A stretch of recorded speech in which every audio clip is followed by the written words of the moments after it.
Hey guys, welcome back to my channel, Sam the Waterman. In today's episode, we'll be heading back over to Morton Island, the land of clear blue water, deep drops,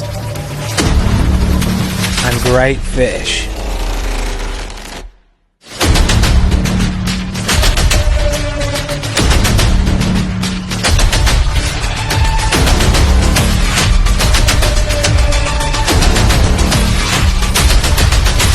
And don't forget about the sharks, baby. Good morning. It's looking a bit grey, but not that it really matters to us. We stayed in a little Airbnb last night. It was nice. Slept well actually. Dave managed to stand on a bee just before he got into bed, so his foot's all swollen. I might have to go boaty all day. We're trying to get him some, maybe some antihistamines or something to reduce the swelling. But yeah, poor old Dave, a bit of bad luck there really, but what can you do?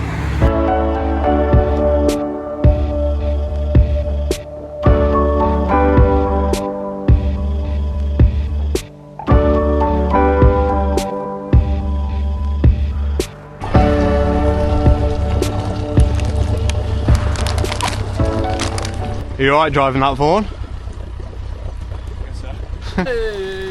Where'd you get your licence from, Vaughan? Oh, is that waterproof just like that? What? The camera? The waterproof camera? Oh. Yeah, no, 20 metres. Yeah. Yeah, full power. We're off to see the wizard, the wonderful Wizard of Oz. If ever the whiz, the whiz, the whiz, if ever the whiz, the was. If ever the weather, the Wizard of Oz, the Wizard of Oz. Because of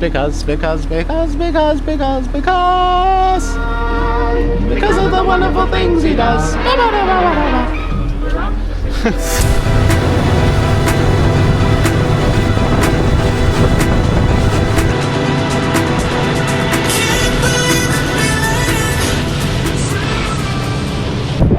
Boys are just jumping in. I'm offered to go boating for the first time.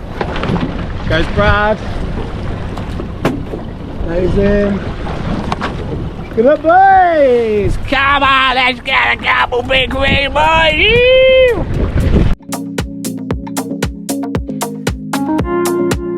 We are back in the ocean, baby. If you've been following my recent episodes, you know that I haven't really had any good viz like this in so long. So it's such a cool feeling to hop over the side of the boat and just see this beautiful blue, clear ocean. This is my first video recording with the DJI Osmo 5. And yeah, the quality is pretty sick. I haven't actually edited this clip at all. I find that you can get the GoPro footage to look like this. It looks pretty similar actually, but it takes a lot more editing just to get the colours right. You have to take a lot of the green out of the GoPro footage, I find, whereas this, it makes a big difference to me because I can pretty much just drag and drop the files into my editing software and we're good to go. And it doesn't take me long before my throw flasher helps bring in a lovely fish.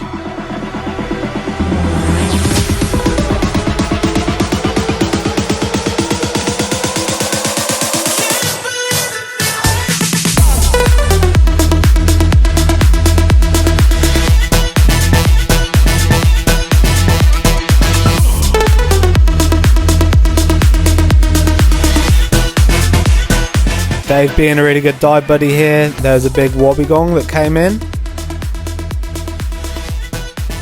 I go for knuckles, leaves me hanging. Oh, dude. It's just a case of slowly bringing this fish in. It looks pretty done, to be honest. I got my classic gut shot on it, but it was quite a high gut shot. So it's a pretty good holding shot, not like a it's gonna rip out gut shot.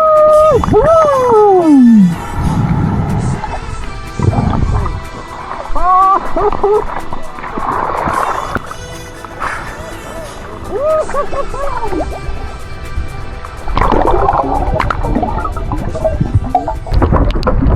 off to a pretty wet but solid start. Brad's just draining the sea dragon.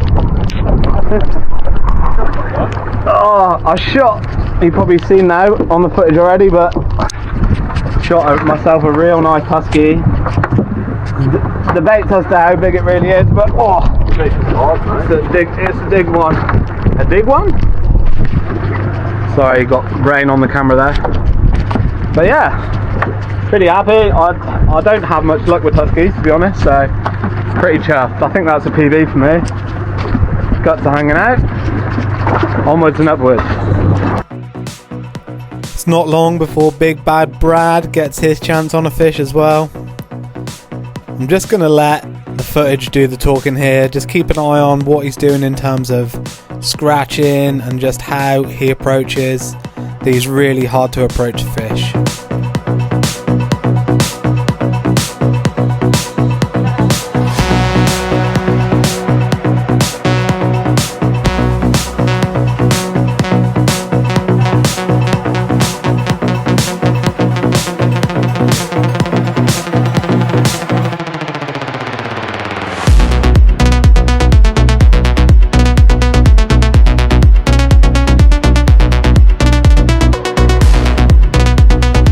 Definitely not a gut shot there for Brad. It was a long shot and it got it right through the side of the cheek. Pretty much perfection from the big boy. This is a coronation trout if you didn't know, and they are super hard fish to target, especially I find on these reefs. You often see them, but to get close to them is a different story altogether. You can see Vaughan coming up from a dive here. It was roughly 21-22 meters.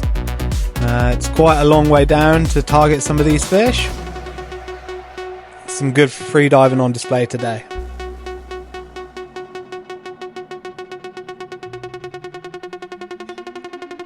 Here I start making a drop.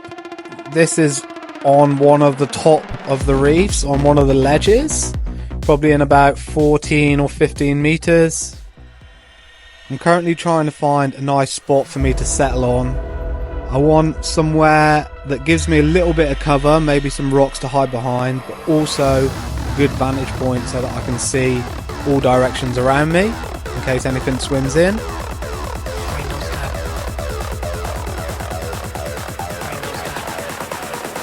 Here you can see a GT approaches. At this point I'm thinking it's probably 5 to 8 kilos, and I love eating them at that size, so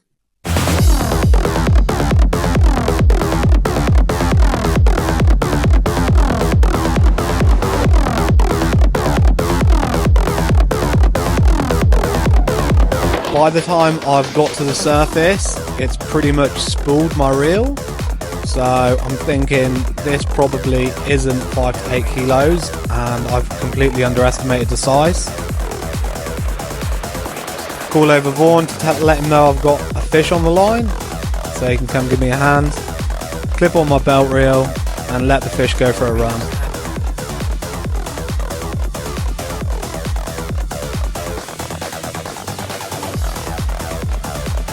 After a solid 5 minutes, I catch up with my gun, and now I'm really trying to put a lot of pressure on this fish, simply because Brad and Dave are still doing their drift elsewhere on the reef because I've been towed completely in the wrong direction. I give Vaughan my shooting line just so he can help me get this fish in and put some pressure on it. As I get close, I can start to see that this fish is definitely a lot bigger than what I thought. Time really is of the essence, and I'm trying to get this in as quickly as I can. But this fish is giving me a really hard time.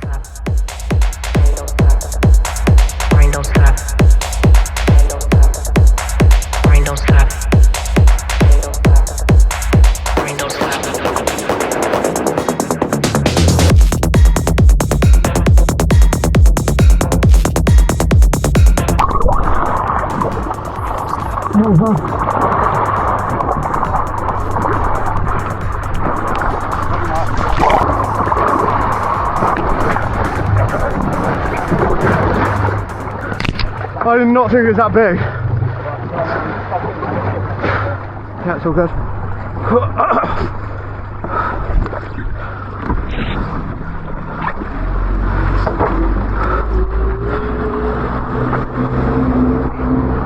Oh dear, it's a lot of line. The gills are crunching my fingers. Oh, whoa, that's pretty heavy. Not as big as you, mate. I didn't think it was this big when I shot it, but it's pretty big. Want to guess a weight? It's got to be like 15, definitely, yeah. Dials? Yeah, we'll weigh the Tusky, weigh the G-Banger. Back over to Brad Cam, and he continues on the Trevally theme.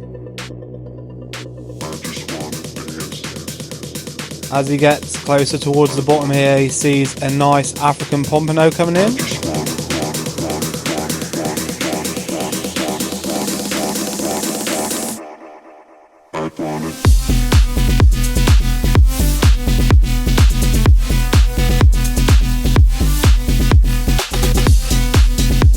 Brad opting for a float line as opposed to a reel gun.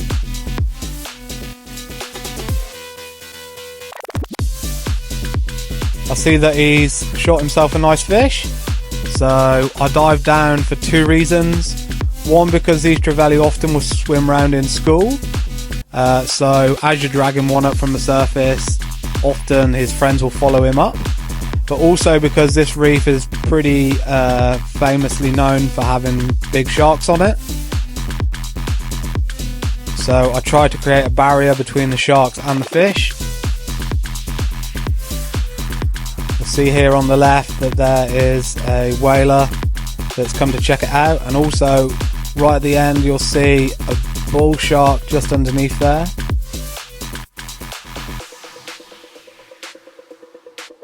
Keeping this barrier will help mitigate these sharks coming up and trying to take the fish. Vaughan also shoots himself a nice African pompano at the same school. Again, Brad doing the same as me here.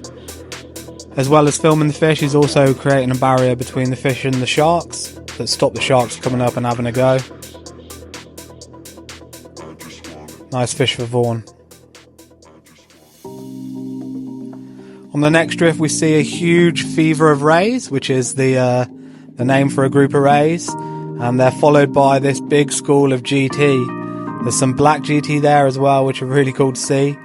Again, they look small on footage, but these are all easily 15 kilo plus fish.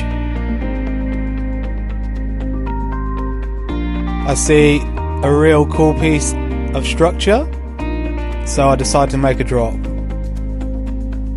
Sometimes it's quite hard to tell the shape of the floor from the top, but any sort of ledge that you can see from the top is always worth diving on, because by the time you get down, as you can see here, it can look like a big ledge. I see a nice parrotfish coming in here. Take a shot just before it swims under the ledge and get what I think is a pretty good holding shot.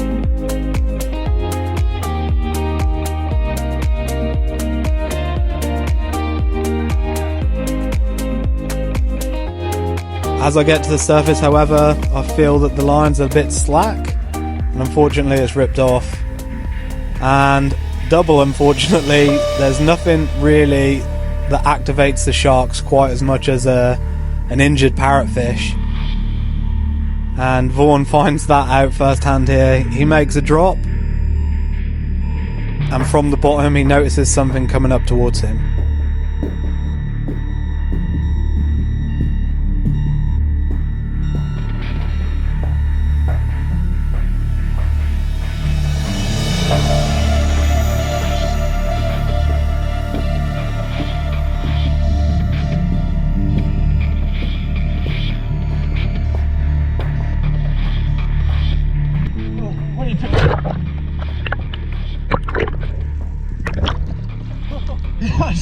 Thank you.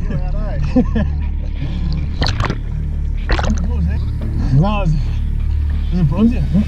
It's coming straight up. After a few more unsuccessful drifts, we decided that we had a long ride home and we would pull the pin and call it a day.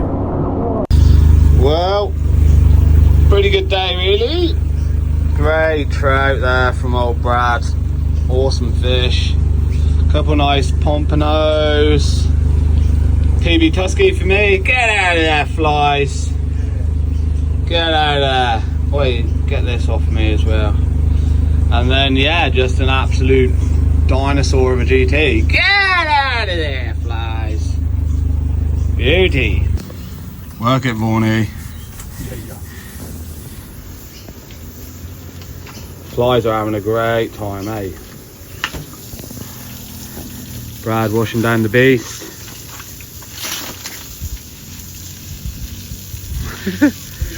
Looking good, isn't he? Just trying to get his This one's for the ladies. Just trying to get his thumbnail. Look at that. The Viking. Which one's the real Viking now? That's the question. What do you reckon, Dave? Good day?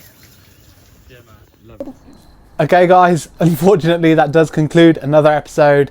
I just want to say a massive thank you if you have stayed and got this far into the video. Please, if you did enjoy, click the like button, and if you haven't already, please click the subscribe button. It's completely free. Just helps boost my videos in the algorithm and helps me make more and better content.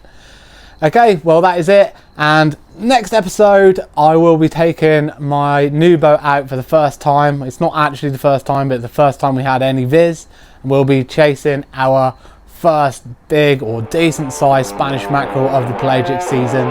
So yeah, look forward to seeing you back then, and if you are going diving soon, please stay safe, and I'll see you again next time. Yoo-yoo!